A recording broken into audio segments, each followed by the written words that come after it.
Right, another story making headlines today, a massive prostitution sting involving children.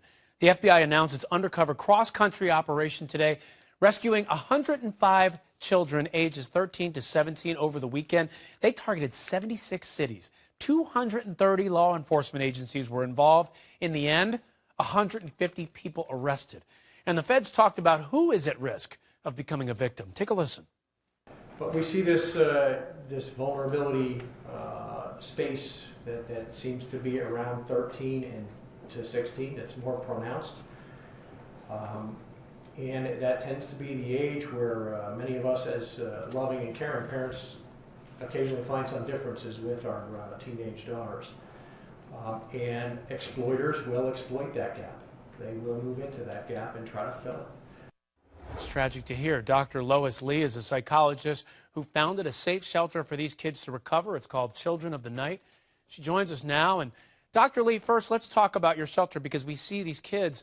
It's fantastic. They've rescued 105 children. But how do you help them recover now that they're in, hopefully, what is a safe space? Well, Children of the Night is the only place in North America where a child can call from a seedy motel or a truck stop and be rescued by a police officer that we will coordinate, transported to an airport. We fund the airline ticket. We meet them at LAX and we bring them to the home. And they immediately go on the Children of the Night schedule. We have an on-site private school where we academically assess these children.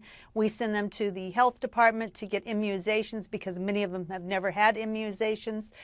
We have physicals, pregnancy tests, STD clearances, their eyes checked, their dental checked, everything that you would need that a child needs. We start from scratch, and many of these children, very basic needs have never been met.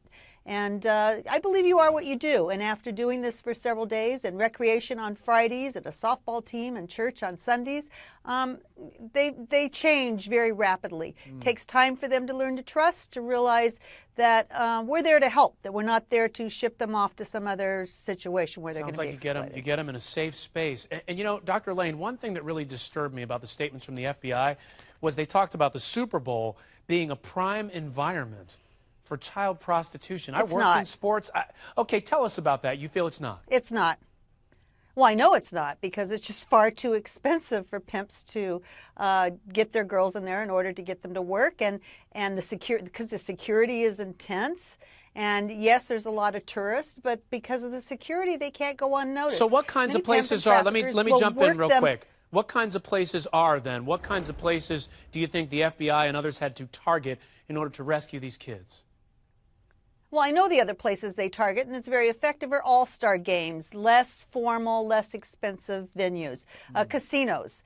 I understand that some of these kids were caught at racetracks, places where there's free money, truck stops, motels. But let's go back to what really needs to happen, because they also misstated the vulnerability of children. We're not talking about children between the ages of 13 and 18. Child prostitution starts at home. These children were born oftentimes to crack addicts. They were raised in crack houses. They weren't in foster care. They lived in such dangerous conditions as little children where they were sexually molested before they could walk. Situations, conditions where social workers would not dare go. Law enforcement's done a pretty good job and is the most effective social service institution or social institution in America. But our social services have failed these children. They failed them from the get-go. These children should have never been molested in the first place, and if they were, they should have been removed from those parents and eligible for adoption when they were still cute and cuddly. Why wait until they're 15? They've developed breasts. They prefer sex with ethnic men. Their favorite word starts with an F, and they put jewelry where it doesn't belong. Not fun. Dr. Lee, I am so glad you're jumping in. You're giving us this detail also. Great to have you with us because the work you do to help these kids recover when they're rescued from these situations. Great to have you on with us.